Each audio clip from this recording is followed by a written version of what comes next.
자, 안녕하십니까. 오늘 또 넷마블에 대해서 리뷰를 진행해 보도록 하겠습니다. 오늘 여러분 느끼셨겠지만 펄어비스라든지 기존에 잘 나가던 어떤 게임주나 2차 전지 쪽 섹터들이 무너지는 모습을 보셨을 겁니다.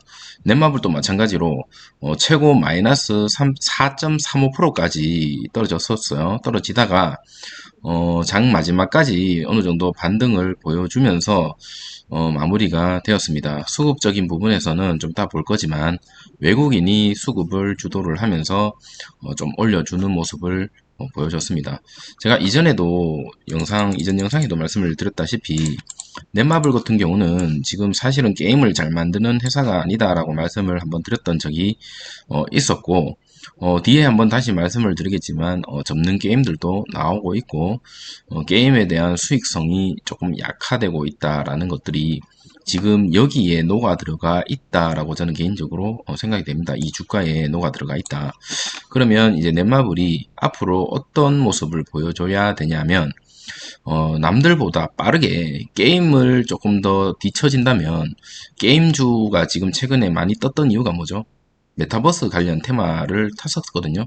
그 중에서 대체 불가 토큰이라는 그 테마가 사실은 엄청난 이슈였습니다. 그러면 최소한 다른 게임사보다 조금 더 거기에 개발을 쏟으면 어떨까라는 생각이 들었는데 넷마블이 오늘 뉴스에서 그런 이슈가 있었습니다. 누구보다도 빠르게 담당자를 섭외하고 어느 정도 내년에 좋은 모습을 보여주겠다라고 얘기를 하는 뉴스 기사가 있었습니다.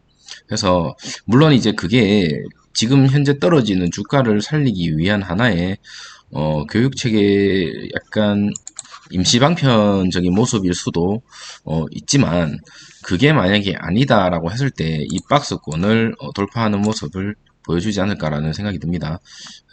이전 의견과 동일하게 최저점 11만 2천 원이 깨지지 않는다면 이 박스권 안에서 어느 정도 비중을 높여가는 게 어떨까라는 생각이 들고 오늘 같은 경우는 저는 약간의 추매를 진행을 했습니다. 만약에 최저점 비슷하게 다가온다면 저는 비중을 많이 좀 늘려볼 생각이고요. 여기에서 깨지고 이렇게 내려가는 모습을 보여준다면 빠른 손절로 넷마블은 당분간 쳐다보지 않을 생각입니다. 하지만 그런 확률보다는 아까 말씀드린 것처럼 이 박스권 내에서 계속적으로 움직임을 보여주다가 장기간 이미 엄청나게 장기간을 1년 이상 지금 박스권을 만들어 놨거든요.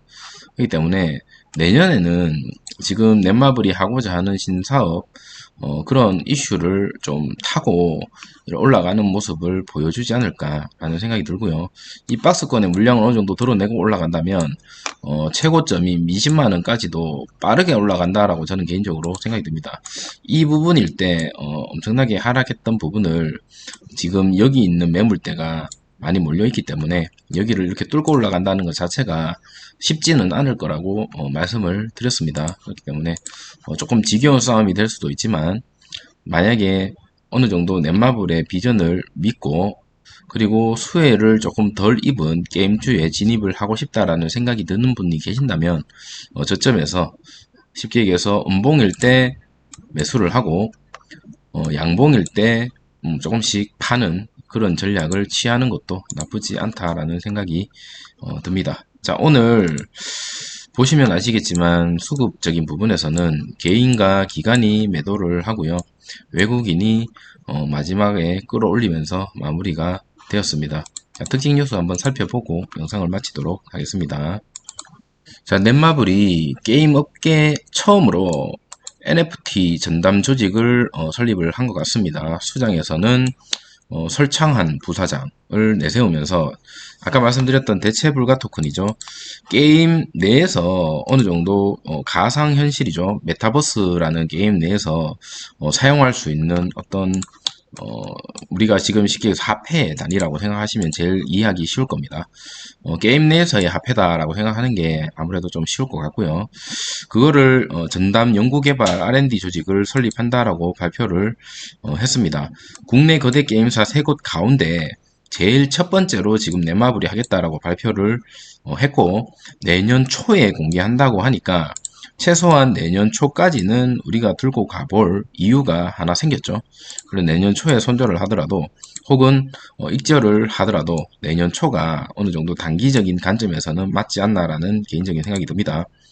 자, 게임 캐릭터와 아이템 등 지식 재산 등을 디지털 자산으로 활용을 하고 새로운 가상 경제 공간을 구축하기 위한 기술과 전략을 구체화할 것으로 전망된다. 이게 이제 대체 불가 토큰이라고 보시면 되고요.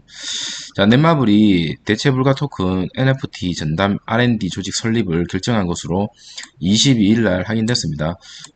결정됐죠. 이미 결정을 됐고. 자, 메타버스 NFT 전담 조직은 국내 거대 게임사 중에 지금 첫 번째다라고 말씀을 드렸습니다. 하지만 한쪽에서는 또 어떤 걱정이 있냐면 주가 부양을 위한 행보다라고 얘기하는 전문가들도 있습니다. 내년에 넷마블은 기대감을 형성할 대형 신작이 지금 없죠. 말씀 계속 드리지만 게임을 잘 만드는 회사는 아닙니다. 넷마블이 2012년 다함께 차차차 출시 이후에 매년 적어도 한두 개 대형 작품을 발표했습니다. 최근에 발표했던 대형 작품 제2의 나라 지금 뭐 크게 흥행은 못하고 있죠.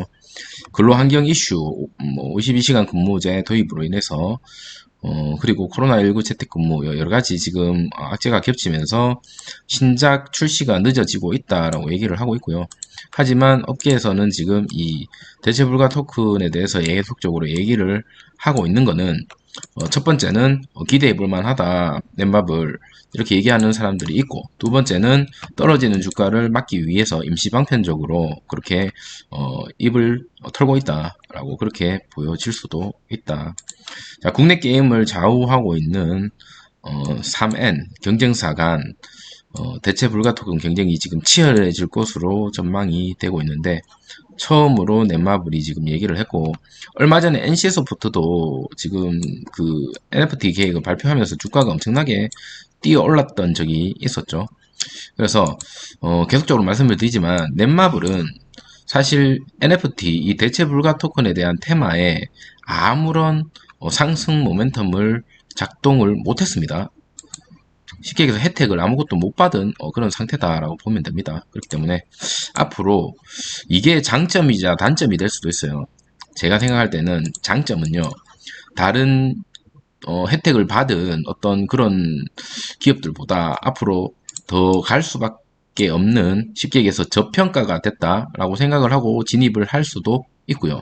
단점으로는 남들 갈 때 못 가고 남들 떨어질 때 더 떨어지는, 쉽게 얘기해서 좋지 못한 그런 종목이 아닐까라는 생각이 들 수도 있다라는 거죠. 근데 저는 아까도 말씀드렸다시피 제 의견은 첫 번째 의견이고요. 내년 초까지는 들고 가볼 수도 있는 좋은 종목이지 않을까라는 생각에는 변함이 없습니다. 자, 이 악재죠. 넷마블 하운즈 리로드라는 게임이 지금 12월부터 환불 시작하고 이 게임이 지금 서비스 종료가 된다고 합니다. 2월 28일부터. 이런 것들이 또 악재입니다. 그래서 여러분 뭐 넷마블에 몰빵하라 이런 얘기가 아니라 아까 말씀드린 것처럼 전략대로 접근을 해보시고, 확률 게임입니다. 지금 제가 하고 있는 거는요. 그래서 확률적으로는 상승할 확률이 높다라고 저는 판단을 했고, 그래서 상승에 베팅을 하는 겁니다. 여러분 어디까지나 참고만 부탁드리도록 하겠습니다. 자, 오늘 하루도 고생 많으셨습니다. 넷마블 리뷰는 이것으로 마치도록 하겠습니다. 감사합니다.